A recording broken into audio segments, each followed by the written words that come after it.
Seja bem-vindo você a mais uma aula de matemática. Hoje nós vamos ver um conteúdo super importante, ângulos formados por duas retas paralelas cortados por uma transversal. Esse conteúdo do 8º ano, super importante, tá bom? E a gente vai ver da melhor forma possível para que você aprenda para valer, aprenda de verdade, tá bom? Olha só, aqui nós temos a seguinte estrutura. Duas retas paralelas, então eu tenho a reta R e a reta S cortada por uma transversal. A gente poderia colocar aqui a transversal 1, tudo bem? Nesse contexto, nós vamos aprender tudo sobre aqui ângulos formados por retas paralelas cortados por uma transversal. Notadamente, a gente tem que, aqui a parte externa, onde eu tenho aqui ângulos, a parte também externa. Uma coisa que eu queria chamar a atenção inicialmente falando aqui, ó, que se a gente parar para observar aqui, eu vou ter aqui, ó, um ângulo obtuso mais um ângulo agudo. Nessa mesma condição aqui, eu vou ter um ângulo obtuso mais um ângulo agudo. E a gente sabe que um ângulo agudo mais um ângulo obtuso vai ser sempre igual a 180 graus, tudo bem? Então, um ângulo agudo mais um ângulo obtuso igual a 180 graus. Aqui, sem nenhum problema, nós vamos dar continuidade. Nós temos aqui agora a região interna. Se a gente também observar aqui de forma bem bacana, nós vamos perceber que nesse sentido aqui e nesse sentido aqui também, nós vamos ter um ângulo obtuso e um ângulo agudo. A soma desses dois ângulos vai ser sempre igual a 180 graus, tranquilo? Da mesma forma que aqui. Olha só que interessante.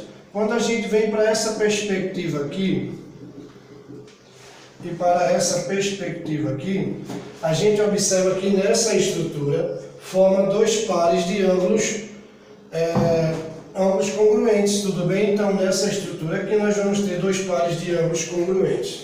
Olha só. Região interna, e aqui ó, está bem definido, tranquilo, porque a gente lembra também aquele conteúdo que nós aprendemos nas aulas anteriores, ângulos formados por duas retas paralelas, cortados aqui ó, ângulos opostos pelo vértice, formam dois pares de ângulos congruentes, tudo bem? Então se eu chegasse aqui, por exemplo, chamasse esse aqui de B, esse de C e esse ângulo aqui de D, eu teria que observar que nesse ponto aqui eu formo dois ângulos de mesma medida e aqui também eu formo dois ângulos de mesma medida, tá bom? Então nessa estrutura eu condiciono que eu tenho aqui quatro pares de ângulos de mesma medida. Vamos lá, olha só. Alguns nomes são dados a esses ângulos e para a gente poder entender aqui, a gente vai ver o que são ângulos correspondentes. E o aluno, imediatamente, ele vai identificar que, se ele traça aqui uma perpendicular a esse ponto aqui, e uma perpendicular a esse ponto aqui também, ele vai observar que esses dois ângulos são obtusos. Então, nessa concepção aqui, eu tenho dois ângulos de mesma medida. Então, ó, se estivermos ocupando a mesma posição na reta transversal, tudo bem? São chamados de ângulos correspondentes, ou seja, possuem as mesmas medidas. Ângulos correspondentes possuem as mesmas medidas. Aqui eu tenho um ângulo agudo mais um ângulo agudo. Professor, como é que eu posso detectar e identificar que ele é um ângulo agudo menor que 90 graus? Se traçarmos essa perpendicular aqui e essa perpendicular aqui também, a gente vai ver que ele é menor do que 90 graus. Então, um ângulo menor que 90 graus, ele é um ângulo agudo. Tranquilo? Olha só. Agora, eu tenho esses correspondentes aqui também. Então, não é muito difícil de você identificar que se você vir para cá, pegar esse arco aqui, esse ângulo aqui também, vocês irão perceber que eles possuem exatamente a mesma medida. Tudo bem? Ok. Olha só. Aqui eu tenho ângulos alternos internos. O que é que significa aqui? Ângulos alternos internos, eles são ângulos iguais, são congruentes, possuem exatamente a mesma medida. Vamos supor que eu colocasse uma questão aqui 120 graus e aqui eu colocasse o valor de x e eu perguntasse para você qual é o valor de x? Eu teria que dizer que x, sem nenhum problema, é igual a 120 graus, porque eles possuem a mesma medida. Eles são chamados de ângulos alternos internos. Se eu chegasse aqui e colocasse aqui 42 graus, e eu colocasse aqui o valor de y, eu teria que dizer que y é exatamente igual a 42. Ângulos alternos internos são ângulos congruentes, possuem exatamente a mesma medida. Tudo bem? Vamos lá. Eu tenho aqui um exemplo de uma questão, tá? Justamente com ângulos alternos internos. Então, ó, eu tenho aqui a minha região interna, tá? Tá dentro aqui, ó, eu tenho as duas regiões externas, aqui é a minha região aqui interna, tranquilo? Olha só que legal. Então, eu quero saber quanto mede esse ângulo aqui. Eu tenho que dizer que exatamente o meu ângulo A, ele é igual a 74 graus. Por que que ele é igual? Porque são ângulos alternos internos, e ângulos alternos internos, eles são ângulos congruentes. Tranquilo? Vamos lá. Agora, olha só que bacana. Eu tenho agora os ângulos alternos externos. Falamos dos correspondentes que têm a mesma medida, falamos dos ângulos alternos internos, e agora nós vamos conhecer os ângulos alternos externos. Lembrando que a região externa está aqui, ó, está fora desse espaço. E aqui, ó, se eu colocasse aqui, por exemplo, 132 graus, e aqui eu colocasse x, nós vamos ter que x é igual também a 132 graus. Professor, é tão fácil assim de fazer? É exatamente assim, muito tranquilo. Em alguns exemplos nós vamos ter aí uma equação e tal, mas o que a gente precisa entender é essa relação de congruência, né? Ter a mesma medida. Então, assim, a gente não vai ficar muito tranquilo em relação a isso. E uma coisa que eu quero chamar a atenção, que vocês, sempre que puderem, para vocês pensarem e também memorizar o seguinte: um ângulo agudo mais um ângulo obtuso vai ser sempre igual a 180 graus.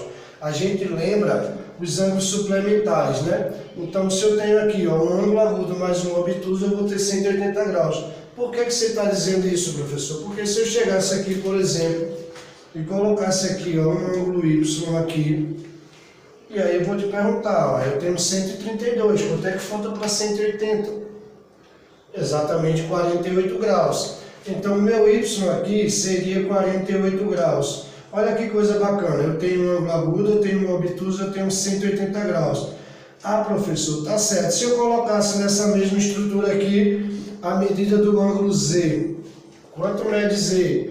Esses ângulos agora aqui passaram a ser alternos internos. E qual é a relação de ângulos alternos internos? Eles possuem exatamente a mesma medida. Então, o meu Z obrigatoriamente teria que ser igual a 48. Então, eu poderia dizer aqui, ó, que o meu Z é 48 graus e que o Y é 48.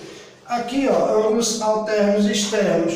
Se eu chamar esse ângulo aqui de 60 graus, obrigatoriamente aqui, chamar esse ângulo aqui de P, esse meu ângulo P aqui, ele também tem que ter exatamente 60 graus.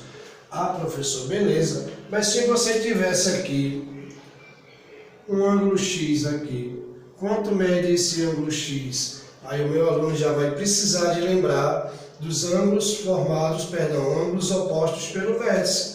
Se são ângulos opostos pelo vértice, dois pares de ângulos de mesma medida. Então, automaticamente, a gente sabe que x também vai ser igual a 60 graus.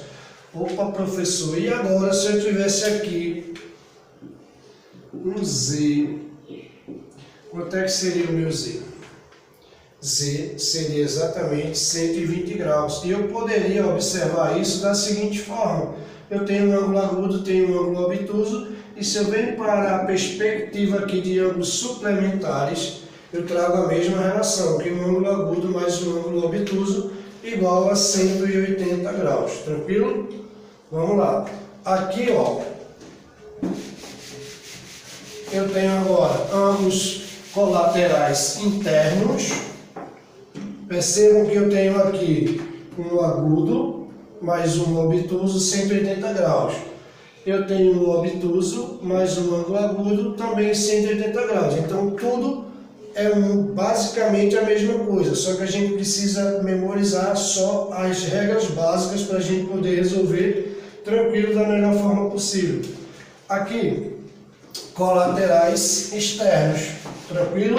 Olha só, se eu trago para cá 42 graus e eu pergunto quanto é a medida de x, eu estou perguntando para você, eu tenho 42, quanto é que falta para 180? Mas por que 180, professor?